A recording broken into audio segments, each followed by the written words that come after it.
I'm Mark James. Welcome once again to Hornet Spotlight here on BGTV. We are welcoming another inductee into the Beech Grove High School Hall of Fame, and our most recent inductee joins us today for the class of 1998. Katie Kasper, get ready for the energy level to go up just a little bit. She's not really subdued and subtle. We like that. Hello, Katie. Welcome. Hello. Thank you. Nice to meet you. So we'll do with you what we always do with our inductees.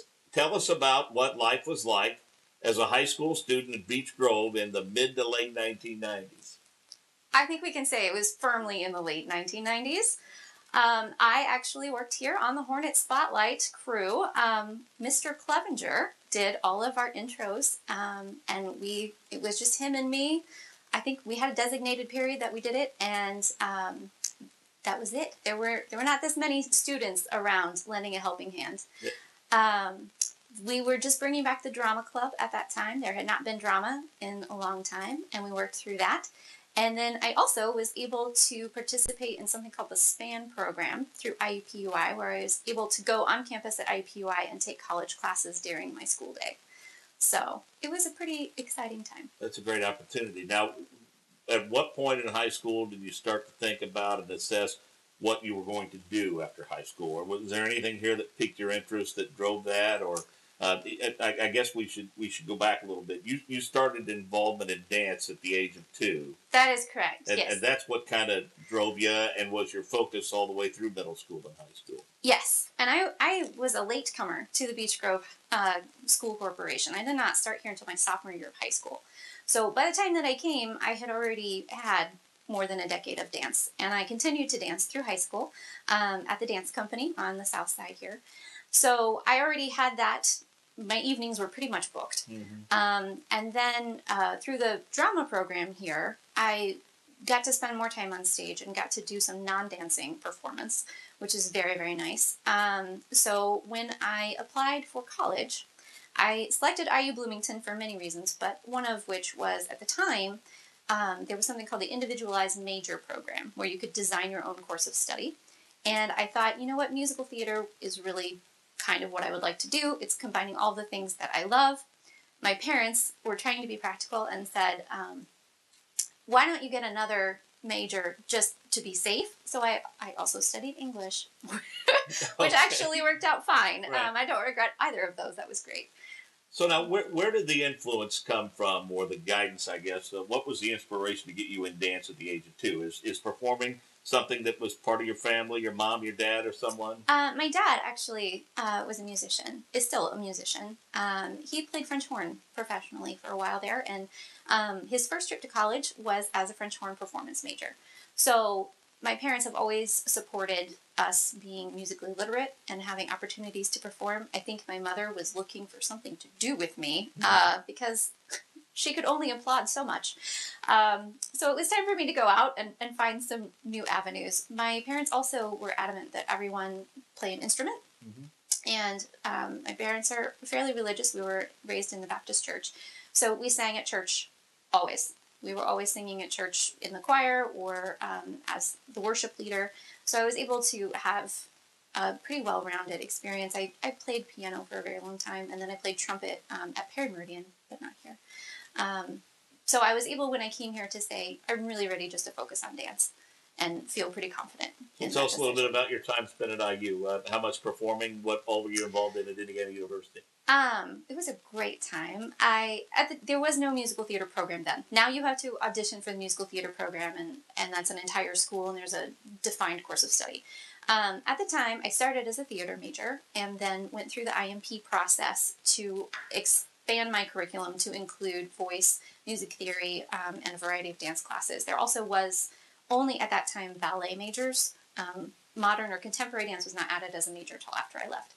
So being able to participate in a lot of student productions was invaluable to me because those were the skills I truly used. I was able to perform in one main stage production there, The Pirates of Penzance, which was great fun under George Pinney, who's won a Tony Award for his work.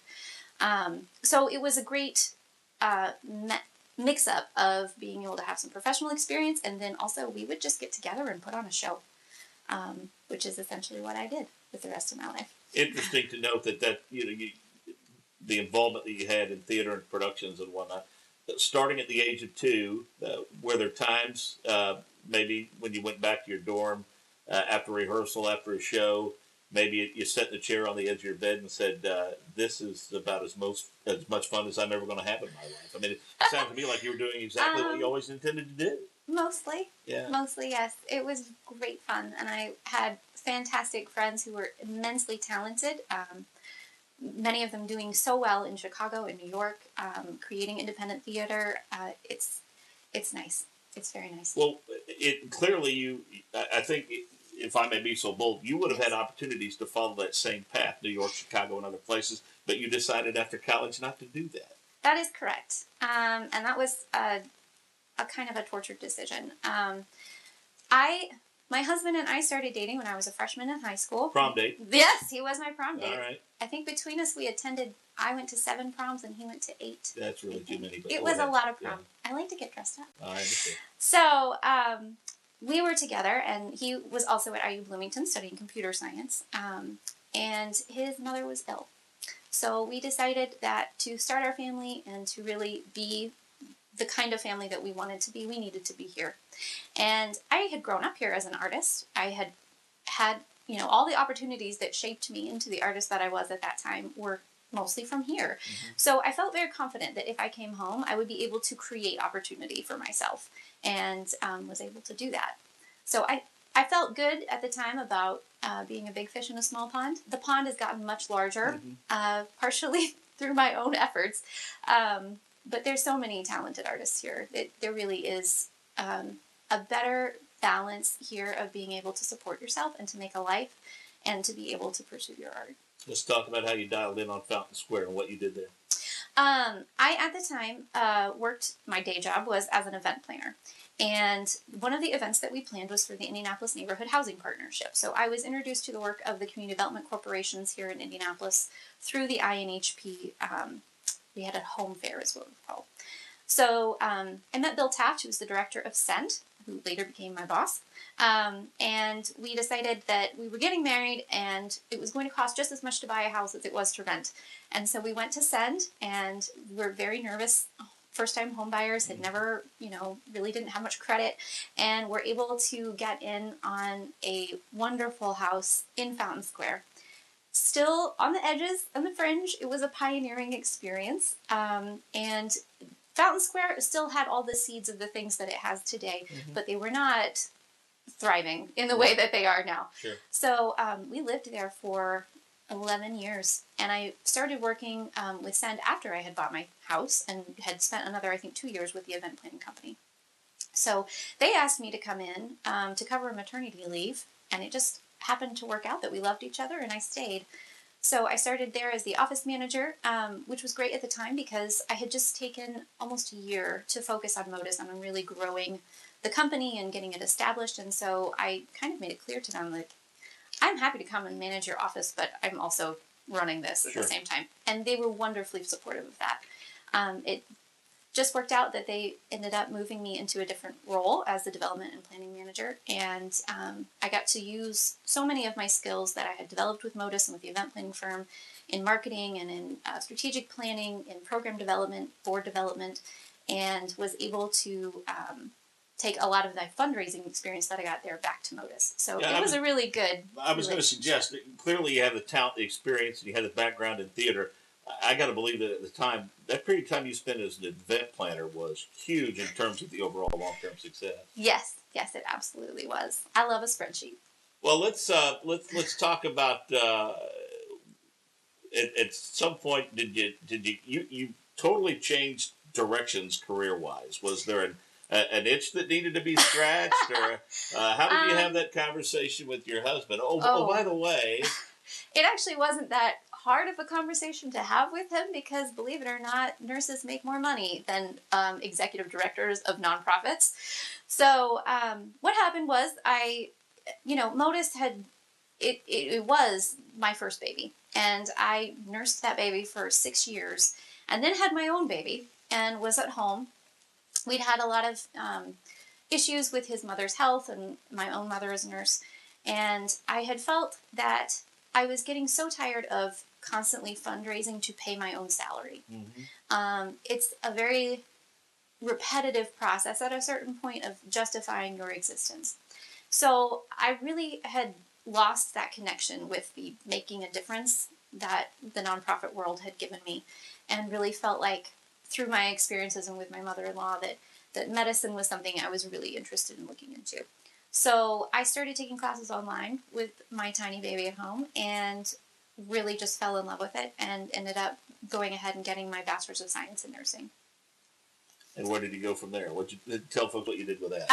Once I had my bachelor's, I began working as a nurse on the organ transplant unit at University Hospital. We transplant from the diaphragm down, so that would be livers, kidneys, pancreas, small bowel, stomach, any combination thereof. And I just spent 18 months there and left 4 weeks ago. And you're doing what now? I am now outpatient, which means no weekends, no holidays. But I am the outpatient nurse for Dr. John Wu, who is the director of the gastric motility program there. So it's a really exciting time to work in gastroenterology, doing a lot of research on the neurology and the muscular issues that contribute to gastric dysmotility. Nursing, wife, mother, and yet you still have time for your first love, I'm assuming. Yes. So every year I have one show that I do with Modus. I think it's the best show because it's my show. You didn't need to qualify that. No, thank you. That's yes. You know. So coming up on April 10th, I'll be hosting our annual fundraiser. It's called Pairings, and it involves sponsored wine and food from our local chefs. This year we're working again with Bluebeard. Fantastic restaurant in Fountain Square. And for each wine and food pairing, there is a dance that's created specifically inspired by that food. So I come out in a different outfit every time, explain what's happening, help people understand the wine and the food that's in front of them, and then tie that into the dance that they're seeing. So it's a really great opportunity for someone who doesn't have a lot of background in dance to learn a lot more in a really comfortable, relaxed setting. So now we talked a little bit about the fact that the folks that you studied with at Indiana spread out all over the country and the world, and you stayed close to home. Your family has stayed close to their Beech Grove ties, correct? Yes, that's correct. My niece is actually a first grader here now. Oh, outstanding. So. And we before we went on, I'm sure Mom and Dad immensely proud of you, but talk a little bit about your sisters and their successes as well, what they're doing. My sisters have all been fairly successful. I am the oldest of four. The Thompson girls were once rather infamous here. So my second sister, Brenda, graduated in 2000. She is a missionary on the island of Eleuthera in the Bahamas, where she is the interim executive director of Bahamas Methodist Habitat. She's also an ordained minister in the Cooperative Baptist Fellowship. And rubs her view of the sunrise in your face occasionally. She does, indeed. It's hard to watch on Facebook, but she does a lot of good for people on a very impoverished island. Yeah. My next sister still lives in Beech Grove, has two adorable children, works for community hospitals, and is excited. You know, we play soccer here. She helps coach the soccer team, so you can find us in the park on Saturdays. Which is fun, and we've done the Fall Festival Parade for the past couple of years. Yeah. And then my last sister, Michelle, was in 2008, I believe she graduated.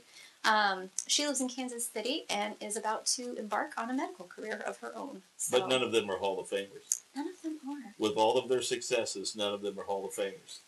Yet. It's official now. I'm going to hand this to you, and this will make it official. Oh, my goodness. You have a wall out there permanently. Thank you. Congratulations to you. Thank you so much. Yeah. Well, again, congratulations on a great career. And we have the privilege each and every month of interviewing former Beech Grove students who've been immensely successful, and you're certainly a deserving recipient. Thank you very much. Nice to meet you. Welcome here anytime. I'm Mark James. That'll do it for this edition of the Hornet Spotlight. Don't forget, if you have any questions about intercession, you have any questions about prom coming up, graduation, all of that stuff, despite what Old Man Winter is telling us right now, all of that is right around the corner. You can always go to the Beech Grove High School website. If you have any questions, you can come to the office. All the paperwork that you need is right there, and we can answer all of your questions. If you can't find the answer to it, please call the office anytime or check the website for updated information. Thanks to Wiley Kraft for production of the show. We also want to thank Mr. Randy Clevenger here at Beech Grove High School for helping to facilitate this. I'm Mark James. So long for now.